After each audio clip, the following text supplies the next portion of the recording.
Good evening.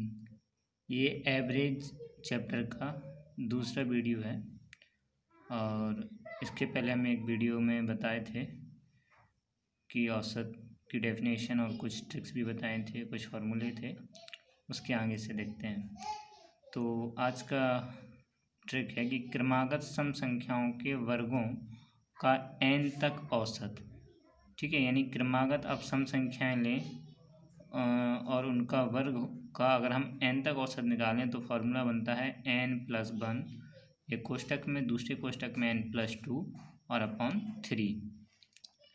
इसी तरह क्रमागत विषम संख्याओं के वर्गों का n तक औसत होता है n+2 अपॉन 3। अगला है कि एक निश्चित परीक्षा में n छात्रों द्वारा प्राप्त अंकों का औसत t है। यदि पास होने वाले छात्रों के अंकों का औसत p है और फेल होने वाले छात्रों के अंकों का औसत f हो, तब परीक्षा में पास होने वाले छात्रों की संख्या।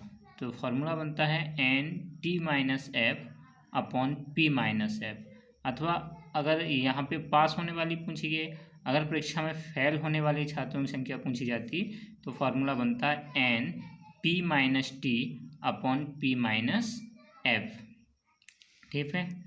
इसके बाद नेक्स्ट है कि यदि n परिणामों में जहाँ n एक विषम संख्या है, यानी जो परिणामों की संख्या है वो विषम है, का औसत a' और प्रथम n+1/2 परिणामों का औसत b' और अंतिम n+1/2 परिणामों का औसत c' है, तब n+1वां परिणाम का मान क्या होगा। तो फॉर्मूला बनता है n+1/2 और कोष्टक में v' + c' minus n a'।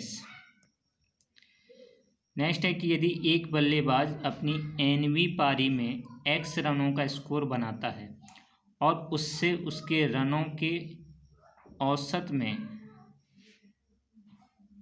यहाँ औसत होगा, औसत में y की वृद्धि हो, तब n पारियों बाद उसके रनों का औसत। तो फॉर्मूला बनता है x - y कोष्टक में n-1।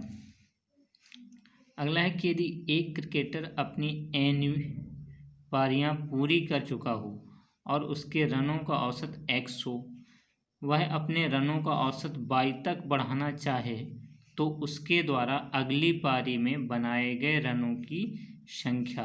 तो फॉर्मूला बनता है n y - x + y।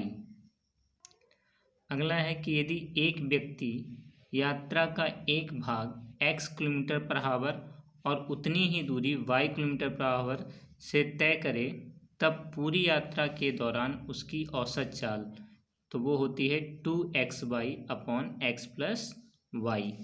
इसके बाद नेक्स्ट है कि यदि एक व्यक्ति यात्रा की 3 समान दूरियों को क्रमशः x किलोमीटर/आवर, y किलोमीटर/आवर और z किलोमीटर/आवर से तय करता हो, तब पूरी यात्रा के दौरान उसकी औसत चाल, तो वो होती है 3xyz upon xy + yz + zx और किलोमीटर/आवर।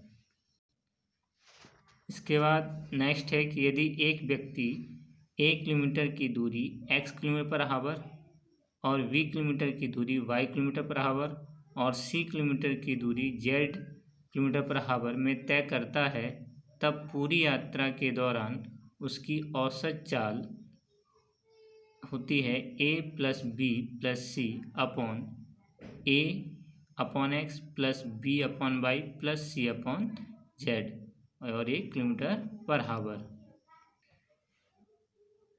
इसके आगे है कि यदि एक व्यक्ति एक यात्रा का a वां भाग x किलोमीटर/आवर की चाल से, b वां भाग y किलोमीटर/आवर की चाल से और शेष भाग c वां भाग z किलोमीटर/घंटा की चाल से तय करता हो, तो उसकी औसत चाल होती है 1/a/x + v/y + c/z किलोमीटर/आवर।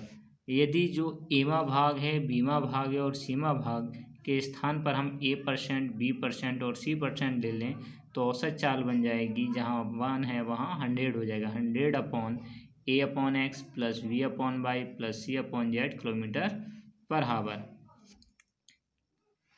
इसके बाद नेक्स्ट है कि यदि एक समूह के सभी सदस्यों का औसत x है, प्रथम भाग के, यानी कि अगर उस समूह को हम 2 भागों में बांटें तो प्रथम भाग के सदस्यों का औसत y और दूसरे भाग के सदस्यों का औसत z है, और प्रथम भाग के सदस्यों की संख्या n है, तब दूसरे भाग के सदस्यों की संख्या तो होती है n कोष्टक में x minus Y upon Z minus X. इसके बाद नेक्स्ट है कि यदि एक समूह के सभी सदस्यों का औसत x है, समूह के प्रथम भाग के सदस्यों का औसत y है, शेष सदस्यों का औसत z है और शेष सदस्यों की संख्या n है, तब प्रथम भाग के सदस्यों की संख्या होती है n कोष्टक में x minus Z upon Y minus Z.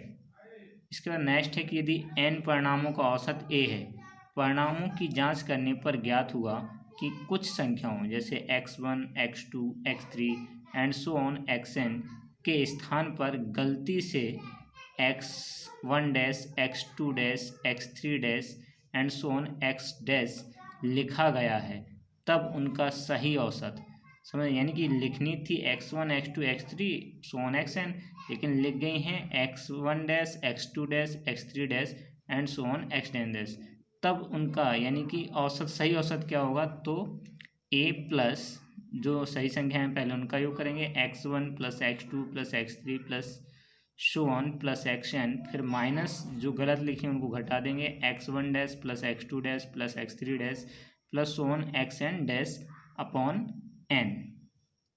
ठीक है। इसके बाद नेक्स्ट है कि x1, x2, x3 so on xn का गुणोत्तर माध्य, तो gm बराबर होता है अंडर रूट जो भी संख्याएं दी हैं उनका अंदर मल्टीप्लाई कर देते हैं बस, x1 into x2 into x3 into so on into xn। उसके बाद है कि x1, x2, x3 so on xn का हरात्मक माध्य, तो इसको hm बोलते हैं और गुणोत्तर माध्य को gm बोलते हैं। तो hm होता है 1 अपॉन n, फिर कोष्टक में 1 upon x1 plus 1 upon x2 plus 1 upon x3 plus so on 1 upon x। यानी कि देखिए जो आपका गुणोत्तर माध्य होता है इसको इंग्लिश में बोलते हैं ज्योमेट्रिक मीन, और जो आपका हरात्मक माध्य होता है इसको बोलते हैं हार्मोनिक मीन। ठीक है। उसके बाद नेक्स्ट है कि एक श्रेणी जिसका सार्वंतर 2 है, यानी कि जिसके अगर हम पदों को घटाएं तो उनमें समान अंतर आएगा 2 का औसत होता है प्रथम पद प्लस अंतिम पद बटे 2। ठीक है। नेक्स्ट है कि यदि 3 संख्याओं का औसत पहली और दूसरी संख्या के औसत से x अधिक तथा दूसरी और तीसरी संख्या के औसत से x कम हो, तब पहली और तीसरी संख्याओं के बीच अंतर जो होगा वो 2x होगा। समझ रहे ना बात, यानी कि पहली अगर तीनों संख्याओं का औसत हम देखें तो पहली और दूसरी संख्या के औसत से x अधिक होना चाहिए, और दूसरी और तीसरी संख्या के औसत से x कम हो, तो पहली और तीसरी संख्याओं के बीच जो अंतर बनता है वो दोनों को ऐड कर देंगे, 2x हो जाएगा। और आज का लास्ट है ये कि यदि n क्रमागत विषम संख्याओं का औसत x है, तब सबसे छोटी और सबसे बड़ी संख्याओं के बीच अंतर वो भी होगा 2n-1। इसमें अच्छा अब आप सोच रहे होंगे कि x क्या है, तो x यहाँ पे साइलेंट रहता है, उसका कोई मतलब नहीं होगा, केवल आपको सीधा फॉर्मूला लगाना है 2n-1 और आपका आंसर आ जाएगा।